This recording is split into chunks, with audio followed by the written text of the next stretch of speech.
নমস্কার, শুভ সন্ধ্যা। আমি মীনাক্ষী, চোখ রাখছি এই মুহূর্তের খবরে। উত্তর পূর্বাঞ্চলে মোট $200 বিলিয়ন বাণিজ্যের পরিকল্পনার কথা উল্লেখ করলেন প্রধানমন্ত্রী নরেন্দ্র মোদী। শুক্রবার থেকে দিল্লির ভারত মণ্ডপমে শুরু হওয়া রাইজিং নর্থ ইস্ট ইনভেস্টার্স সামিটে এই কথা জানিয়েছেন প্রধানমন্ত্রী নরেন্দ্র মোদী। বৈচিত্র্যভরা উত্তর পূর্ব শুক্রবার নয়াদিল্লিতে মুখ্যমন্ত্রী ডাক্তার মানিক সাহাও আয়োজিত রাইজিং নর্থ ইস্ট ইনভেস্টার্স সামিটে দাঁড়িয়ে এমনটাই বললেন প্রধানমন্ত্রী নরেন্দ্র মোদী। দেশের উত্তর পূর্বে বিনিয়োগে এই সমাবেশে উপস্থিত ছিলেন দেশের অন্যতম ধন কুবের শিল্পপতি, ব্যবসায়ী ও বিনিয়োগকারীরা। উপস্থিত ছিলেন মুকেশ আম্বানিও। আমাদের কাছে উত্তর পূর্ব শুধুমাত্র কোনো দিক নয়, এটা ক্ষমতা, শক্তির প্রতীক। বাণিজ্য থেকে ঐতিহ্য, বস্ত্র থেকে পর্যটন, উত্তর পূর্বের বৈচিত্র্যই তার শক্তির উৎস। উত্তর পূর্ব মানেই বায়ো ইকোনমি, চা শিল্প, পেট্রোলিয়াম, খেলাধুলো ও পর্যটনের কেন্দ্রবিন্দু বলে উল্লেখ করেন প্রধানমন্ত্রী নরেন্দ্র মোদী। दशक में नॉर्थ ईस्ट में 11,000 किलोमीटर के नए हाईवे बनाए गए हैं। सैकड़ों किलोमीटर की नई रेल लाइनें बिछाई गई है। नॉर्थ ईस्ट में एयरपोर्ट की संख्या दोगुनी हो चुकी है। ब्रह्मपुत्र और बराग नदियों पर वाटरवेज बन रहे हैं। सैकड़ों की संख्या में मोबाइल टावर्स लगाए गए हैं। और इतना ही नहीं, 1600 किलोमीटर लंबी पाइपलाइन का नॉर्थ ईस्ट गैस ग्रिड भी बनाया गया है।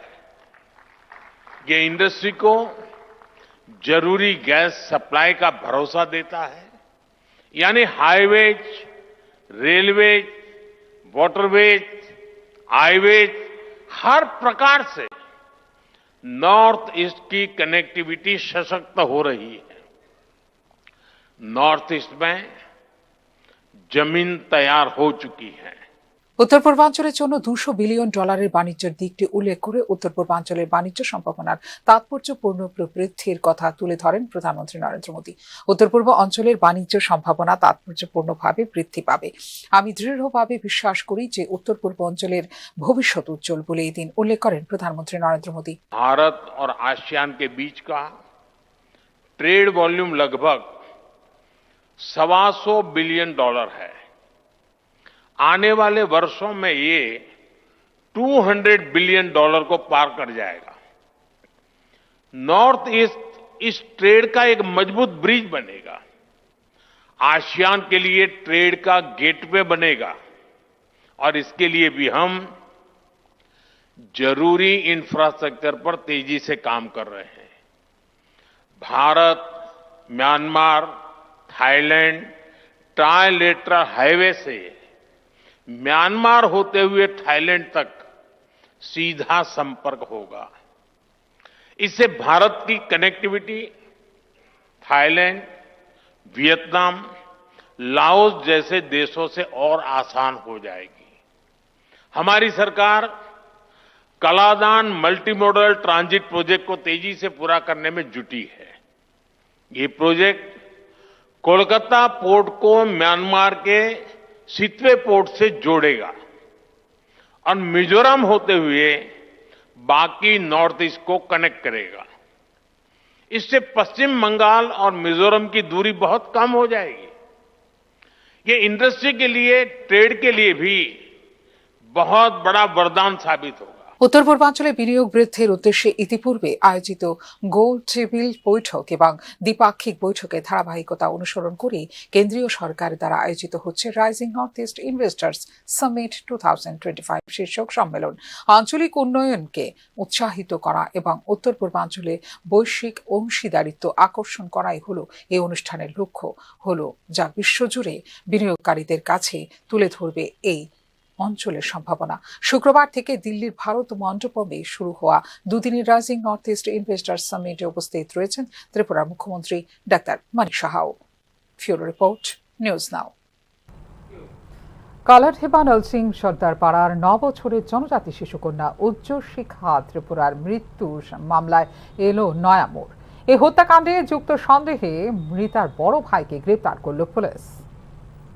সপ্রম মহকুমার অন্তর্গত মনু বিধানসভার অধীন কালাছেপার নলসিং সর্দার পাড়া 9 বছরের জনজাতি শিশু কন্যা উচ্চ শিক্ষা ত্রিপুরা হত্যা মামলায় গ্রেপ্তার করা হলো মৃতার বড় ভাই সাহিল ত্রিপুরাকে। উচ্চ শিক্ষার মা সবিতা ত্রিপুরাকেও আনা হয়েছিল জিজ্ঞাসাবাদের জন্য।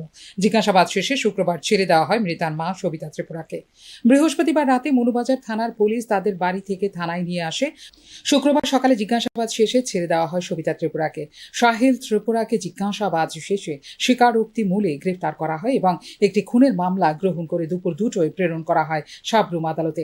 এক্ষেত্রে 5 দিনের পুলিশ রিমান্ডের আবেদন জানানো হয়েছে বলে জানিয়েছেন দক্ষিণ ত্রিপুরা জেলার পুলিশ আধিকারিক नमित पाठक। 5:25 को एक रहीम त्रिपुरा कालादीपा के हैं, वो हमारे पास 4 बजे कंप्लेन लेके आए कि उनकी डॉटर है, उनका नाम है ओजस सीका त्रिपुरा, वो 9 साल उम्र है, वो मिसिंग थी। तो जो पुलिस है उन्होंने एक केस रजिस्टर करा था किडनैपिंग के सेक्शन में, और उसके नेक्स्ट मॉर्निंग जो हमारा 21 की मॉर्निंग है, जो उनके घर के आसपास जहाँ से मिसिंग थी वहाँ पर डॉग स्क्वाड को भेजा गया, और डॉग स्क्वाड ने जो है within 500 to 600 meters from the house वहाँ से एक जो इनकी डॉटर है उनकी बॉडी रिकवर हुई थी। तो उसी के बाद से जो है पूरा जो पुलिस हमारा इन्वेस्टिगेटिव टीम जो है वहाँ पहुंची। उसके बाद जो है आफ्टर कलेक्टिंग एविडेंस, जो हमारा प्राइमा फेसी और सर्कमस्टेंशियल एविडेंस है, तो उसने पॉइंट किया कि जो इनके ब्रदर हैं साहिल त्रिपुरा, तो he is the prime suspect. तो वो उनको हमने कल जो है गिरफ्तार कर लिया 22/5 को, और आज उनको कोर्ट में फॉरवर्ड करा गया है, और 5 दिन की जो है पुलिस रिमांड उनकी मांगी जाएगी, और अभी इन्वेस्टिगेशन चल रहा है। तो जो सस्पेक्ट है ही हैज बीन अरेस्टेड। গত 20 মে সাবরুম মহকুমার মনুবাজার থানার অধীন কালাঢেপা নরসিং সর্দারপাড়ার রহিম ত্রিপুরা মেয়ে উচ্চশিক্ষা ত্রিপুরা আনুমানিক বিকেল 4টে থেকে নিখোঁজ হয়ে যায় রহস্যজনকভাবে।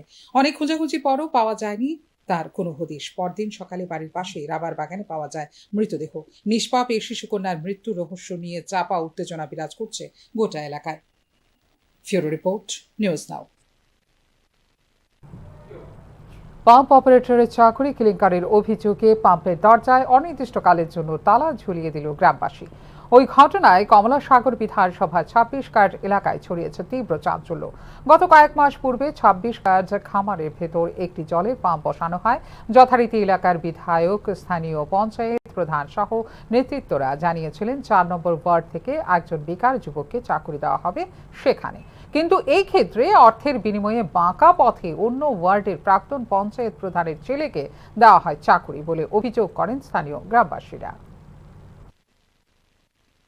ফার্মে একটা জলের ফার্ম বইছে, আমরা তারা কাছে কইছি যে আমরা ফারাত থেকে শিক্ষিত ফুলাফান্ডের দেন, তারা না দিয়ে অন্য ফারাত দেওয়া দিচ্ছে চাকরিটা।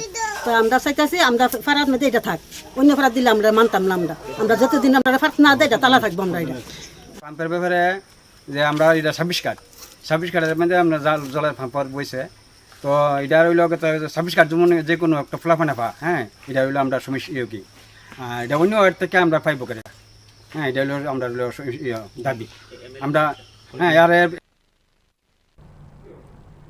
দুর্গাবাড়ি চা বাগান প্রাঙ্গণে নতুন চা আউটলেটের উদ্বোধন হলো শুক্রবার। একই সাথে উদ্বোধন হলো চা প্যাকেট বিপণনের উদ্বোধন। অনুষ্ঠানে উপস্থিত ছিলেন সমবায় মন্ত্রী শুক্লাচরণ নোয়াতিয়া। সমবায়ের মাধ্যমে গ্রামীণ অর্থনীতিকে শক্তিশালী করার রাজ্য সরকারের উদ্যোগের কথা এদিন জানিয়েছেন মন্ত্রী শুক্লাচরণ নোয়াতিয়া।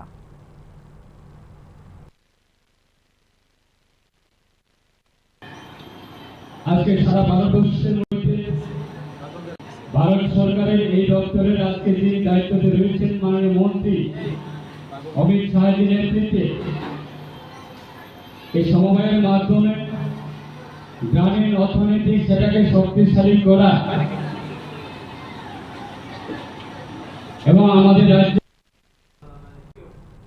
ত্রিপুরা অলিম্পিক অ্যাসোসিয়েশনের সভাপতি হিসেবে নির্বাচিত হলেন দেশের গর্ব দীপা কর্মকার। এদিকে নতুন এই কমিটিকে সব ধরনের সহযোগিতা করার কথা উল্লেখ করলেন ক্রীড়ামন্ত্রী টিঙ্কু রায়। 15 সদস্যের নতুন কমিটি পেল ত্রিপুরা অলিম্পিক অ্যাসোসিয়েশন। শুক্রবার ত্রিপুরা অলিম্পিক অ্যাসোসিয়েশনের নতুন কমিটি ঘোষণার পর শপথ বাক্য পাঠ করানো হয় তাদের। নতুন এই কমিটির সভাপতি হিসেবে নির্বাচিত হয়েছেন দেশের গর্ব Dipa Karmakar.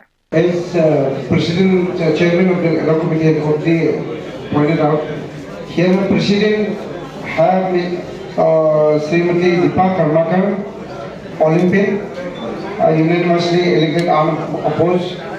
Vice President Safan Dasa, Vice President Rajiv Datta, Vice President Samal Das, Secretary General Sujit Roy, Joint Secretary Krishna Sarkar, Joint Secretary Hulu Paul, Treasurer Ratan Kumar Das, Executive Members Menati Paul, Sri Ajay Datta, Sri Rupa Kumar Shah, Sri Anya Kumar Das, Sri Pinaki Chakraborty, Sri Santanu Sarkar Dhar, Sri Rahul Bhattacharya. So these are the 15th Executive Committee members of the Tripura Olympic Association. এদিনের এই অনুষ্ঠানে উপস্থিত ছিলেন রাজ্য সরকারের ক্রীড়া দপ্তরের মন্ত্রী টিঙ্কু রায়। বক্তব্য রাখতে গিয়ে রাজ্যে খেলাধুলার মান উন্নয়নে নূতন এই কমিটিকে সব ধরনের সহায়তার কথা উল্লেখ করেন ক্রীড়ামন্ত্রী টিঙ্কু রায়। নতুন কমিটি হয়েছে, তাদেরকে আবারও পুনরায় শুভেচ্ছা। তারা যেন তাদের নেতৃত্বে এই আমাদের অলিম্পিকের নেতৃত্বে প্রত্যেকটা অ্যাসোসিয়েশনকে যেন সমৃদ্ধ করতে পারে। দেখুন, আমরা আমাদের সরকারি দপ্তর থেকে যে ধরনের সহযোগিতা চাই আমরা কিন্তু করছি। এই মঞ্চটা হয়তো বলার নয়, তারপর আমি বলছি 2018 সালের আগে আমাদের যে স্পোর্টস কাউন্সিল, সেখানে বাজেট ছিল মাত্র 70 লক্ষ টাকা। আজকের দিনে দাঁড়িয়ে সেটা 1.5 কোটি টাকার উপরে, ডবলেরও বেশি হয়েছে। আমি সেটা গর্ব করার নয়। স্পোর্টস বাজেট সবটা ক্ষেত্রে আজকে গোটা রাজ্যে আমরা 20খানা ন্যাচারাল ঘাসের মাঠ তৈরি করছি, ছোট বড় মিলিয়ে। আমরা 11খানা সিনথেটিক মাঠ কমপ্লিট করেছি, আরো 3খানা মাঠ হচ্ছে।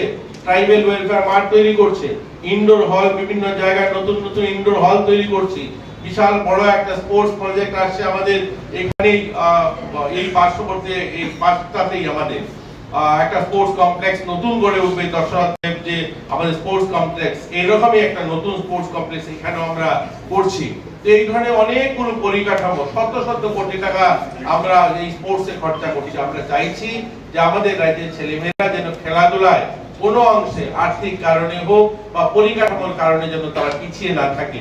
যেটা আমরা দেখতে পেরেছি এই লাস্ট 7 বছরে, যে আমাদের প্রশাসনিক কারণে অর্থাৎ অলিম্পিক অ্যাসোসিয়েশনে তাদের কপারেশন বা তাদের সহযোগিতার অভাবে আমাদের অনেক ছেলেমেয়েরা তাদের জীবনে অনেকটা সময় নষ্ট হয়েছে। সেই নতুন এই কমিটি নির্বাচন প্রক্রিয়াটি পরিচালনা করেছে ভারতীয় অলিম্পিক অ্যাসোসিয়েশনের IOA 3 সদস্যের একটি অ্যাডহক কমিটি। এই ক্ষেত্রে ত্রিপুরা উচ্চ আদালতে অবসরপ্রাপ্ত বিচারপতি অরিন্দম লোধকে হিসেবে নিযুক্ত করা হয়েছিল নির্বাচনের রিটার্নিং অফিসার হিসেবে। মনোনয়ন জমা দেওয়া থেকে শুরু করে পুরো নির্বাচন প্রক্রিয়াটি সম্পন্ন হয়েছে কোনো ধরনের জটিলতা ছাড়া। ফিউরো রিপোর্ট, নিউজ নাও। এখনকার মতো এই মুহূর্তের সংবাদ এই পর্যন্ত। অন্যান্য আপডেটস দেখার জন্য অবশ্যই নজর রাখতে হবে নিউজ নাও পর্দায়। নমস্কার।